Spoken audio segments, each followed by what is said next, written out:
Radio Panteras, ruge más fuerte. Y ya estamos de vuelta, Panteritas. Gracias por acompañarnos en una emisión más de Radio Panteras. Yo soy Sofi Jaro, su locutora de confianza, y el día de hoy pues me está acompañando una nueva generación. Odette, gracias por estar aquí. Hola, un gusto estar aquí, como siempre muy feliz. Eso es todo. Y la verdad es que hoy vamos a hablar con una de nuestras hermanas unidades de Xochimilco. Me emociona mucho este programa porque es como un mundo alterno, ¿sabes, Odette? O sea, claro. Tenemos un acompañamiento psicológico aquí en Coajimalpa, pero ahora vamos a ver cómo es el acompañamiento psicológico en UAM Xochimilco. Igual y esto les interesa pues para quien vaya de movilidad, para ampliar horizontes, ¿no te parece? Sí. La verdad es que traemos un programa muy interesante, muy fructífero para nuestra unidad y para todas en general. Perfecto. Y pues para esto nos acompañan el día de hoy las psicólogas Rosalinda, Araceli y Maribel. Bienvenidas a Radio Panteras. Muchas gracias por estar aquí. Muchas gracias. Hola, buen día. Y bueno, me gustaría partir de ustedes en Xochimilco. ¿Cómo llevan este acompañamiento psicológico que ya nos decían antes de la entrevista que también va orientado a, valga la redundancia, la orientación vocacional, relacionado a la escuela? Entonces, ¿cómo llevan este acompañamiento en Xochi? Bueno, somos un grupo de psicólogos que trabajamos, tenemos a lo mejor 15 años aproximadamente, donde venimos construyendo un proyecto, ¿no? Nosotros efectivamente trabajamos en el área de orientación educativa, pero estamos justo intentando cambiar el nombre a algo que se acerque mucho más al trabajo que hacemos, que es acompañar al alumnado, ¿no? En su trayectoria académica, y donde la parte psicológica no está desvinculada de lo académico, ¿no? Entonces la parte escolar, así es como lo vemos. Y bueno, ahorita a lo mejor ya más adelante les compartiremos cómo el apoyo psicológico individual, de manera como muy puntual, tiene características muy específicas de lo que hemos ido pensando de cómo trabajar con cada uno de los alumnos, ver que no es algo generalizado, que sino es caso por caso, de que tenemos que ir escuchando, ¿no? A ese alumno, a esa alumna, de qué es lo que está atravesando para poder pues irle acompañando, ¿no? En ese proceso. No sé si alguna de mis compañeras. Bueno, la parte medular del acompañamiento psicológico es el apoyo psicológico que damos en la UAM Xochimilco. De ahí parte muchas actividades. Se piensan a partir de la escucha de los alumnos, nos reunimos como equipo y van saliendo los temas, ¿no? Han salido temas sobre las adicciones, sobre las relaciones de pareja, sobre el tema de la depresión, el tema de la ansiedad, que está muy constante en la comunidad de todas las universidades seguramente. Y a partir de eso hacemos acciones, ¿no? Pensamos en lo grupal, en lo colectivo, pensamos en lo individual y vamos generando actividades, y hay una serie de actividades que ahorita vamos a ir mencionando, porque hacemos un trabajo, pero no hacemos el trabajo todo, sino tenemos equipos dentro del grupo de trabajo. Trabajamos por equipos. Un equipo que trabaja una parte que es un programa, ahorita lo van a ir mencionando, y después otro equipo que trabaja otro programa. Yo trabajo, le voy a decir de lo que yo trabajo el área del apoyo psicológico. Entonces me dedico no solo a eso, sino apoyo a todos mis compañeros en las diferentes áreas. Y así estamos, pero estamos más en una área que en otra. Yo me dedico como a esa parte de ir aterrizando el trabajo de lo que es el apoyo psicológico. Ya tenemos un documento, es un documento que decimos que no está totalmente acabado, y que va construyéndose a partir de la experiencia, porque luego llegan más elementos y hay que meter más elementos. ¿Qué es el apoyo psicológico para nosotros? Les voy a hablar un poco de eso.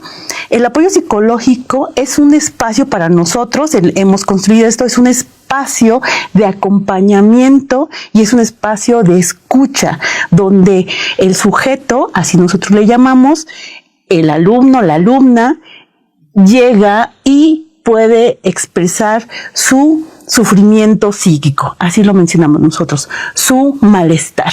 Y a partir de eso, que se puede hacer preguntas y con esas preguntas poder ir tomando decisiones. Es lo que hacemos. Bueno, es un poquito de lo que yo les puedo decir de esta parte que yo voy trabajando, y no soy yo nada más, sino es en conjunto con los demás, porque no es nada más es lo que yo voy como coordinando y los demás van apoyando. Ok, pues la verdad es que a mí me parece muy interesante el cómo llevan a cabo toda esta reunión de datos, y en base a esto me surge una duda. Si es que ustedes o la institución por su parte llevan algún estudio en donde se detecte cierto porcentaje de estos alumnos que sufren algún malestar psicológico. Hace muchos nos preguntaban y decíamos no. Tenemos una idea por lo que escuchamos y por lo que comentamos entre nosotros. Y ahora, precisamente el año pasado, aterrizamos un trabajo estadístico cualitativo en conjunto con un alumno que nos apoyó de la carrera de economía para hacer un conteo estadístico de un informe que nosotros entregamos trimestre con trimestre sobre el apoyo psicológico, específicamente el apoyo psicológico, y les puedo hablar de algunos datos. En relación a, para nosotros fue 12 trimestres del 21O al 25P, ¿sí? Y tuvimos un total de muestra de 2,743 alumnos, en el cual 1,984 fueron mujeres, 743 hombres y 16 otro. Así está dentro de la estadística. Tenemos que la muestra, en la cuestión de la edad, la mayoría son entre 17 y 23, con un 75%. De 24 a 30 años, un 23%, y 30 años y más, entre un 3 y un 4% de esa muestra. Y bueno, también tenemos la estadística en cuestiones del género. Siempre son las mujeres, es como se corrobora, ¿no? O sea, no es algo que no sepamos, las mujeres siempre llegan más a este tipo de servicios, entre un 70-71% de mujeres, tenemos entre el 22 y 30% de hombres. Digo esos, esos movimientos de porcentajes porque es entre el 21 y el 25P. Entonces se mueve la estadística. Y un 1% en otros. De los trimestres, ¿quiénes llegan más de qué trimestres? Pues llegan entre el primer trimestre y el tercero, entre el 18 y el 29% de esa población. Entre el cuarto y sexto trimestre llega el 23 y el 30%. Y entre el 7 y el noveno trimestre, entre el 23 y el 26%. Y bueno, como ya tenemos carreras que tienen hasta 15 trimestres, entre el 3 y el 15 varía. Eso ya son poquitos, entre el 1 o 2%, y pues son pocos, ya baja bastante.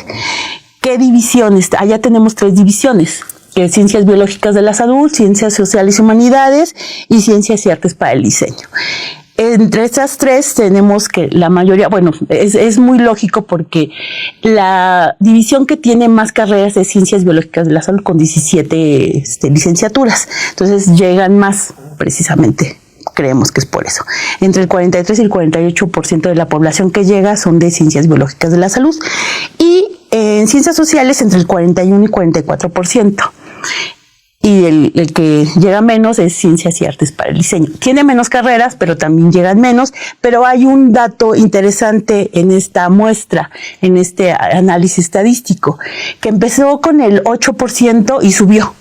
Y ya para el 25 ya era el 12%. Entonces es muy interesante eso. También, algo que nos atañe y que es importante es saber cuáles son los motivos. Es importante puntualizar que los motivos tienen que ver con lo que ellos dicen, con lo que dicen las alumnos y los alumnos. ¿Qué dicen? Que los motivos, la principal, y coincide con las estadísticas a nivel nacional e internacional, es la ansiedad. Y después de eso es entre el 19 y 24%, después de eso viene la autoestima del 16 al 12%, y después viene depresión del 10 al 14%, duelo del 8 al 12% y familia, cuestiones de la familia del 12 al 20%, pareja del 7 al 13%. Son los principales, no quiere decir que no. Y hay un dato muy interesante que nos parece que siempre hay que resaltar este tipo de datos. Ideación, planeación e intento suicida aparece, no es que no haya aparecido antes, siempre ha aparecido, pero ya aparece y oscila entre el 1.6 al 2.3%, o sea, ha subido y sabemos que tiene que ver con esta estadística también que se maneja a nivel nacional e internacional en el asunto de la salud mental. Entonces, bueno, es importante puntualizar también que estos motivos no son puros, sino están entrelazados, ¿no? La ansiedad no es solo ansiedad, tiene que ver con otras cosas, tiene que ver con lo personal, con lo familiar, con la historia de vida. Entonces es importante tenerlo como así, pero nosotros lo quisimos como analizar de esa forma para ir, y sí, no es, son datos que más o menos ya teníamos como claro por el trabajo que hacemos en lo cotidiano. Me parece interesante ahorita que escuchábamos las cifras, cómo de cierta manera los hombres ya se acercan a este acompañamiento psicológico, sin embargo, aún no del todo, ¿no? No tanto como las mujeres, que creo que por eso también hay unas estadísticas que dicen que los hombres a veces tienden más a estos intentos suicidas. Y me gustaría preguntarles a ustedes como profesionales de la salud mental, ¿qué podrían recomendarle a nuestras audiencias masculinas, sobre todo, pues para que sigan acercándose a ustedes, para que puedan tener este acompañamiento? Y también me causa mucha curiosidad. Creo que antes de pandemia era no tan común o no tan visibilizado que se hablara sobre ansiedad, sobre depresión sí, pero no sobre ansiedad, y creo que hay, ustedes mejor que nadie lo saben, distintos tipos de ansiedad, ¿no? Desde la generalizada a ataques de ansiedad. ¿Por qué creen que haya habido un aumento? E igual pueden corregirme, yo lo siento a partir de la pandemia, pero ¿por qué creen que haya habido ese aumento de ansiedad? Que incluso pues ya estamos en 2026 y es un tema muy recurrente, al menos en chicos universitarios. Bueno, hemos platicado, ¿no? Justamente de eso. Ese ha sido un tema que ha salido. Obviamente, nosotros creemos que no es que la pandemia haya descubierto, digamos, como incrementado, ¿no? Más bien como estas cuestiones de ansiedad, sino que ya era algo que se veía, ¿no? Nosotros podemos decir que en el servicio de apoyo psicológico, pues ha ido desde hace años, ¿no? En aumento la ansiedad. Pero bueno, si bien la pandemia también dio como esa visibilidad de cierta forma, ¿no? Incluso esto que comentabas, ¿no? Que aquí en Coajimalpa fue una necesidad, ¿no? Brindar este tipo de apoyo a partir, ¿no? De esta situación. También pienso que la pandemia fue, no sé, yo pensaba como esta forma en donde se vivió una crisis a nivel mundial, donde, o sea, era lo que estaba en ese momento, ¿no? O sea, donde no solo era lo que tú ya estabas viviendo, ¿no? Las situaciones que tú ya estabas a las que te estabas enfrentando, sino además, ¿no? Como esta situación del aislamiento, ¿no? Además, los duelos que se generaron, además, la posibilidad de la enfermedad, ¿no? De el tener más de cerca la muerte, ¿no? Entonces creo que eso nos trajo la pandemia. Pero no es que no existieran estos problemas, ¿no? Siempre los ha habido, y creo que la pandemia nos dio también como esta posibilidad de qué hacer con esto que está sucediendo, ¿no? Y esto que decías de las masculinidades, yo creo que sí podemos, a lo mejor lo podríamos reducir a pensar, ¿no? Como que a nivel social, pues a veces, ¿no? En cuestión de lo que es masculino y lo que es femenino, la heteronorma, pues no se les permite mucho, ¿no? Como a los hombres a expresarse, a manifestarse desde que son niños en cuestión de cómo se están sintiendo. Pero yo pienso que nuestro quehacer, digamos, cotidiano es brindar estos espacios, ¿no? Que estos espacios son para todas, para todos, para todes, y que en cualquier momento que tengas un malestar, que sientas esa necesidad de de que algo está sucediendo en tu vida y necesitas de este apoyo, necesitas de muchas otras cosas de las que también venimos a hablar, que no es solo ir a un espacio de escucha, ¿no? Sino que tiene que ver también con esas redes, con lo que te sostiene, con la propia comunidad que se hace en la universidad, ¿no? Entonces, creo que más bien yo daría ese mensaje, pues es un espacio abierto. Siempre decíamos, con otra compañera, ¿no? Siempre ante algo que hay que decir, digamos que está quien recibe eso, ¿no? El otro, ¿no? Ese vínculo que se forma para escuchar lo que la otra persona tiene que decir. Entonces yo lo cerraría ahí. Si bien existen muchísimos factores que pueden afectar a esta población estudiantil, en general a cualquier parte o sector de la población, a mí me surge la duda de si realmente existe algún protocolo o existe alguna forma dentro de nuestro sistema, dentro de incluso nosotros como personas, de atender desde antes a estos sectores que sufren algún tipo de problema emocional. Si bien hay muchas veces en las que es imposible y son cosas que suceden de la noche a la mañana, por así decirse, ¿existe alguna forma de saber o de actuar desde antes?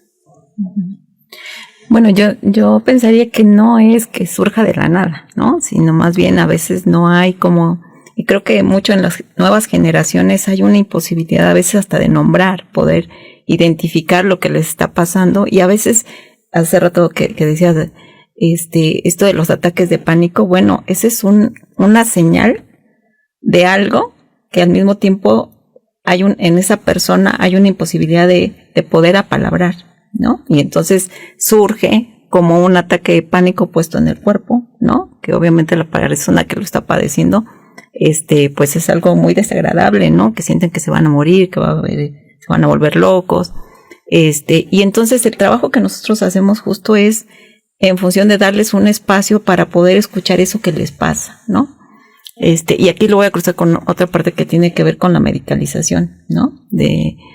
A partir de la pandemia, si bien es cierto que hay una visibilización de que hay una necesidad de atender todos estos problemas de salud mental, también empieza a haber un aumento en querer medicalizar todo tipo de síntomas, ¿no? Y entonces algo que, al menos desde este proyecto que tenemos, no estamos cerrados. Claro que a veces hay casos que requieren el medicamento, pero primero hay que escuchar, ¿no?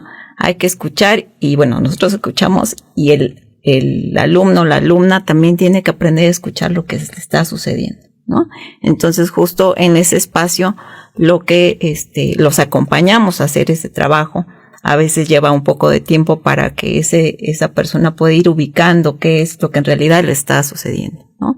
Entonces, esa creo que es una parte importante de tener estos espacios. En todas las universidades sabemos que a partir de la pandemia hay como una identificación o un crecimiento en toda esta sintomatología, y se empiezan a abrir estos espacios. Entonces, un poco decir, bueno, si hay esos espacios hay que ocuparlos. Hace rato decía mi compañera, bueno, no solo es esos espacios de apoyo psicológico, sino también a partir de otras actividades que nos podamos ir acompañando, ¿no?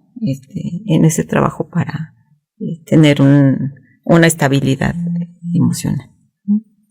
Y nos comentaban que tienen como que diferentes áreas, me imagino que especialización por caso, por persona, ¿no? Uh-huh. Y me gustaría que nos explicaran más bien cuáles son estas áreas, uh-huh, de qué se encargan.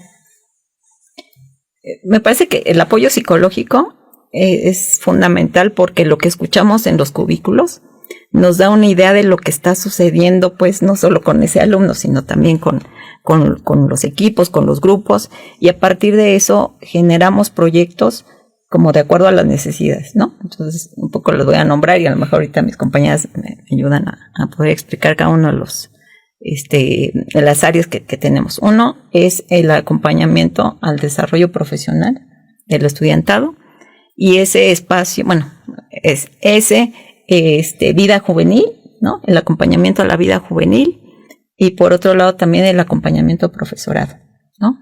Les voy a platicar un poquito del acompañamiento al desarrollo profesional estudiantil, y es un área encargada de realizar actividades o proyectos dirigidos a atender en primera instancia los aspirantes, aquellos alumnos aquellos estudiantes de nivel medio que están pensando entrar a la UAM Xochimilco en específico, ¿no?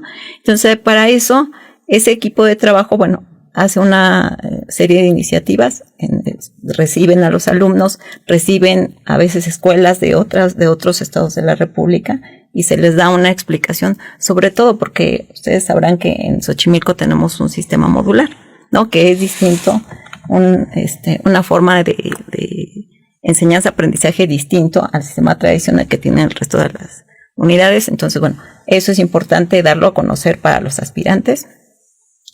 Otro de las actividades que trabaja esta área de trabajo es tenemos un taller de habilidades socioafectivas para la vida universitaria. Ahí participamos todos, pero este equipo es el que nos coordina. Y es un taller que tiene 6 sesiones y con esas 6 sesiones están enfocadas a trabajar pues distintas habilidades que va a requerir el alumno o la alumna al integrarse a la UAM Xochimilco, ¿no? Y podemos ahí tener mucho lo que es el aprendizaje colaborativo, ¿no? Las habilidades comunicativas, escribir, hablar, eso, ¿qué más? La parte de las habilidades socioafectivas, ¿no? A la hora de trabajar en grupo, no sé, si mis compañeros me... ¿Qué otras? La parte colaborativa, el trabajo en equipo, y la parte de la comunicativa es leer, escribir y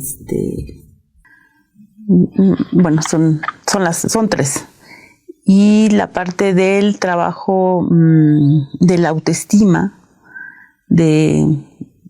porque son habilidades que nosotros hemos detectado, no es que se nos haya ocurrido de la nada, sino son cuestiones que nosotros detectamos a partir de la escucha con los profesores, donde dicen les cuesta trabajo el trabajo en equipo, el trabajo colaborativo, hay chicos que traen baja autoestima, y nosotros decimos, pues trabajemos eso en el aula, ¿no? Y vivamos y trabajamos con los grupos, el aspecto que el profesor nos señala, porque no es que nosotros vayamos a dar todo el curso, es un taller modular que se puede dar un tema, 2 o 3, o los 6, y ya el profesor elige. Eso es lo que hacemos, pero está pensado precisamente de esa forma. Y así nosotros vamos e intervenimos en el aula, tratando de que se integre el grupo de ese profesor, esa profesora que lo está pidiendo. Por lo que puedo entender, hay muchísimas personas involucradas en todo este proceso, ¿no? Tanto como lo que sucede antes, como lo que sucede durante, como lo que sucede después. Entonces, y por lo que mencionan del profesorado, a mí me interesa también muchísimo saber si a este profesorado se le capacita de alguna forma o simplemente están colaborando con ustedes en base a lo que ha sucedido, en base a su experiencia, o si realmente pues se realiza algún tipo de proceso. Uh-huh. Los profesores tienen un área, ¿no? Que es en formación docente, ¿no? Que ellos están enfocados a capacitar a formar, más que capacitar, es formar a los docentes en cuestiones metodológicas, en cuestiones didácticas, la actualización que tienen que tener, por ejemplo, en temas de género, y es un programa de formación docente. El trabajo que nosotros hacemos con el profesorado es un tanto distinta, porque los profesores también se acercan con nosotros, ¿no? Y entonces vienen preocupados, vienen angustiados porque vieron algo en sus alumnos, ¿no? Algo está sucediendo en el grupo, entonces ellos se acercan y dicen, ¿qué hacemos con eso, no? A veces es nosotros ir a intervenir en el grupo, ¿no? Es decir, está sucediendo algo, podemos ir a escuchar, podemos ir a intervenir de alguna manera. A veces puede ser un taller, pero a veces el trabajo se hace con los profesores, no con el grupo, ¿no? Entonces, en ese trabajo con los profesores, pues vamos escuchando también que ellos tienen ciertas problemáticas, se sienten de alguna manera al estar frente al grupo. Entonces, creemos que es un trabajo distinto el que nosotros hacemos con los profesores, ¿no? Los podemos también ir a escuchar. En el trabajo que hemos hecho con ellos, nos damos cuenta que ellos a veces tampoco no tienen un espacio para hablar de eso, ¿no? Entonces, para ellos ha sido como, ay, qué bueno, porque aquí podemos, y además identificarse con los compañeros. A mí ya me pasó, incluso para compartirse, decir, a mí me sirvió hacer esto, ¿no? O sea, en ese intercambio, en ese trabajo colaborativo también entre profesores, creo que ha sido algo muy importante. Y recientemente estamos llevando a cabo un taller pensado, y a partir de lo que hemos escuchado, que tiene cuatro temáticas, ¿no? Uno que tiene que ver con el hecho de ser docente, ¿no? Que es lo que implica los malestares contemporáneos, ¿no? Que estamos viviendo todos, pero en específico las juventudes, ¿no? Y cómo se manifiesta también en el grupo. Parte como de las herramientas que pueden ir ellos ubicando para intervenir o para trabajar. Nosotros les decimos, vemos temas de salud mental no para que ellos los traten, sino para que conozcan, porque ahí lo que le toca al profesor es poder identificar algo y poder decir, este alumno necesita del acompañamiento, del apoyo de otras instancias, ¿no?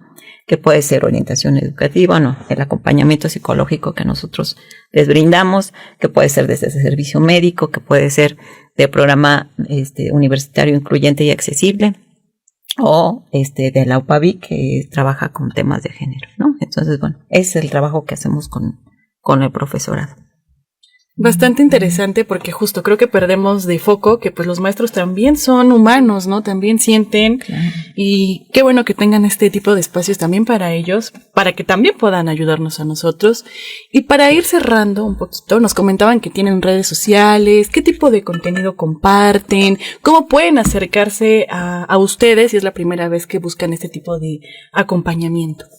Bueno, mira, dentro de estas áreas justamente que tenemos como proyectos, a mí me toca el área de apoyo a la vida juvenil. Ajá. Entonces, dentro de este proyecto tenemos distintas actividades, como ya bien decían mis compañeras, donde no es solo lo que se trabaja en el espacio de escucha, ¿no? En el espacio individual, sino también lo que se hace fuera ¿no? De los cubículos, que tiene que ver con cosas que ya se vienen haciendo desde hace tiempo, y que la idea de tenerlo en las redes es como impulsar, ¿no? Como todas esas actividades en lo digital. Entonces, nosotras y nosotros, porque somos un equipo, no lo habíamos dicho, de 10 psicólogos, ¿no? Entonces, nosotras y nosotros, digamos, tenemos distintas actividades como son talleres, ¿no? Tenemos una jornada que se llama Jornada del Cuidado Emocional, que se hace cada año. Tenemos el taller que le llamamos taller de tiempos tóxicos, ¿no? Un poco con la palabra, digamos, de tóxico, como en digamos, con estas palabras que también se utilizan ahora, ¿no? Para hablar de ciertos malestares. Tenemos lo que es el grupo que es para alumnos que son de otros estados, ¿no? Y que también a veces es difícil como este encuentro, ¿no? Esta llegada, esta adaptación a la universidad, que se llama Raíces que Viajan, que es un grupo de reflexión donde se abre, ¿no? Como pues sí, como el diálogo y la escucha, ¿no? Y bueno, dentro de todo esto también hay una actividad que justamente hicimos este trimestre que se llama Cine Dialogando, que es pues se proyectan películas, se les invita a los alumnos a ver la película y después de la película se hace un análisis, ¿no? Y también tiene mucho que ver pues justamente con estos temas. Cuando nosotros decimos los malestares, los temas que vivimos, o sea, es desde la propia experiencia, ¿no? Como bien decíamos, de lo que se escucha en el cubículo y lo que los mismos jóvenes y las jóvenes nos dicen, ¿no? Entonces, yo les quería hablar, dentro de todos estos proyectos y de estas vinculaciones que nosotros hacemos, tenemos un proyecto que se llama Voces que se sienten, que sí, este proyecto surge a partir de la pandemia, ¿no? Porque estuvimos trabajando en la pandemia desde casa, en línea, escuchando todos estos malestares que se vivían, pero que entonces ya pensamos y ahora que ya tenemos lo digital aquí, que ya nos rebasó y que ya lo estamos haciendo en nuestras actividades cotidianas, ¿cómo podemos impulsar todo lo que hacemos, ¿no? Entonces tenemos nuestra página web, que es www.vocesquesesienten.shop.one.mx, y ahorita estamos muy activos en Instagram, donde ponemos todas estas actividades. O sea, la idea, lo voy a decir así como lo tenemos, es un espacio generado por la comunidad, ¿no? En el que podrán encontrar, crear y compartir además contenidos que permitan reflexionar, acompañar y cuidar estos malestares emocionales, así como el de otros y otras, ¿no? Entonces, la idea de este espacio también es no solo lo que nosotros colocamos, ¿no? O sea, porque al final somos una comunidad y eso nos interesa mucho, el trabajo en comunidad. Entonces, también nos interesa lo que las y los jóvenes tienen por decir. Entonces también es un espacio donde se les invita a crear contenido, donde se les invita a que se apropien, ¿no? También de este espacio. Y entonces, bueno, ahí estamos subiendo cotidianamente todas las actividades que hacemos. Hacemos pequeños videos donde se les entrevista a veces, ¿no? Como de cuestiones, nos han hablado, de muchas reflexiones que hacen, ¿no? En torno a la violencia que viven, en torno a muchas cuestiones que nos atraviesan como sociedad, como las redes digitales, ¿no? Los propios vínculos que se generan, cómo se forman y todo esto. Entonces creo que este es como un proyecto que habla y que expresa todo lo que se hace en el área también, ¿no? Bastante interesante, bastante integral, por cierto. Entonces les vamos a dejar en la descripción del video pues la página de Insta y también el link oficial. Muchísimas gracias por haber estado el día de hoy con nosotras. Creo que fue muy enriquecedor ver cómo trabajan la salud mental desde nuestra hermana de Xochimilco. Y pues nada, muchas gracias por haber estado. Gracias por el espacio. Y nosotros vamos y venimos con más aquí en Radio Panteras. Radio Panteras, de la Universidad Autónoma Metropolitana, Unidad Coajimalpa. Estamos ubicados en Vasco de Quiroga, 4871, Contadero, Coajimalpa de Morelos.